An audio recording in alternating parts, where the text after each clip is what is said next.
Hi, I'm Charlene Laney, co-founder of Newmaker Financial and certified financial planner. Today, we are on our third segment of this interview here with Michael Idelson of Evolved Legal. He is an estate planning attorney who works here in Denver, Colorado. And I would love to hear from him today about what folks should consider when it comes to their healthcare and estate planning, either through life or end of life. Yeah, sure. Thank you so much for having me on. Um, there's a handful of documents that people should consider having. One is a medical power of attorney. So that's a document where basically you name an agent to make healthcare decisions on your behalf in the event that you're unable to communicate your wishes, or let's say you're incapacitated and maybe you're again unable to kind of communicate what you would want to have happen. The other document people should think about is known as an advanced healthcare directive. It's also referred to sometimes as a living will. I don't use the term living will as much in describing it, because that can get confusing in terms of, people think of a will and they think of property. That document is more has to do with if you have either a terminal life condition or you're in a persistent vegetative state, and again, you're unable to communicate, your wishes regarding end of life care. It answers the question of how long you want to be on life support for. So that's, in no way is it easy to kind of make these decisions. However, it can really relieve that burden of guilt on loved ones when they know, what your wishes are.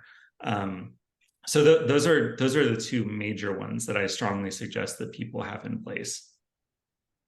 Gotcha. So medical power of attorney and then advanced healthcare directives as well. Medical power of attorney being that you are designating an agent to help make medical decisions for you. And then the advanced healthcare directive is really saying what decisions you want made in the event of certain vegetative state or being incapacitated or terminal illness, just how long you want to be on life support, those sorts of things. Exactly.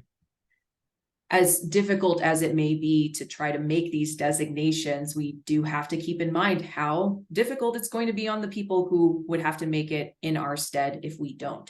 Sure. So I wonder, in the event that folks are setting up their estate plans, maybe they miss the medical power of attorney piece, or maybe they don't get their estate planning altogether and they don't have advanced medical directives.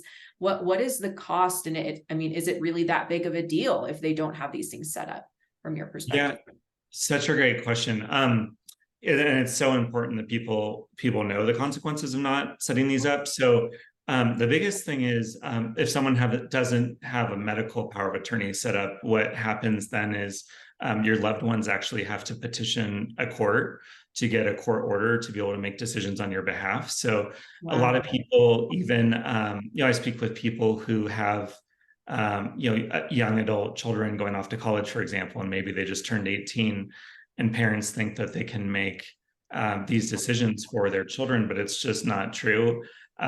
In fact, my recommendation is anybody leaving for college and older should really have these documents in place.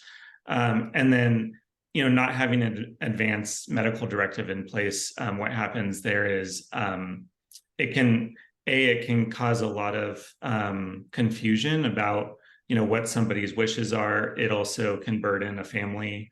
And also it can cause a lot of family fighting, because if certain family members disagree about how long,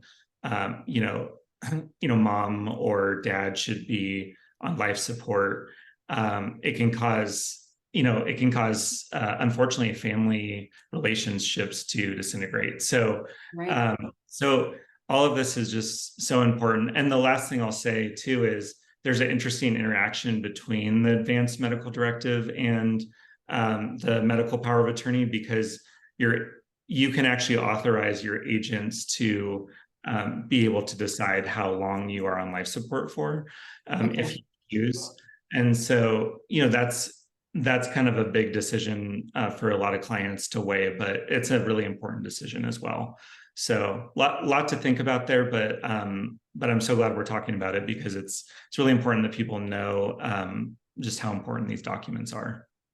Yeah, yeah, absolutely. And, when we started talking about this, I wasn't even really thinking about the possibility of your adult children, Right, because, as a parent, you're always thinking, this is my child. Of course, I can help them. Of course, I can help make these important decisions in the event that something wrong happens. But, you would find yourself in the event of not having a medical power of attorney for them, needing to petition to the court that you get to be their medical power of attorney in that right. instance, right? Wow. And That's it's amazing. It's such an important piece that I think most people miss. right, absolutely. And there's also kind of a distinction. So I mean, uh, in this context, what someone would be doing is petitioning the court to be named as the guardian, and guardian of somebody's healthcare. Right. So yeah, it is so important, like you highlight, and again, just can't stress enough that everybody over 18 should really have both these documents in place. Right, right. And then going back to the advanced medical directives, if you don't have them set up, it sounds like, you're really setting your family and your loved ones up for a lot of he said, she said, potentially. Yeah. I remember mom saying that she wanted X. Well, I remember mom saying she wanted Y. And that conflict, as kind of simple and flippant as I'm making it right now, that is something that can reverberate through generations. And Oh, we've sure. seen it, and these family members and their children are suddenly not talking to each other, and we don't talk to that side of the family, and this and that. And with a little bit of planning, perhaps that could have been avoided, right? So such Absolutely. great points. Well, and the documents are such straightforward documents to set up.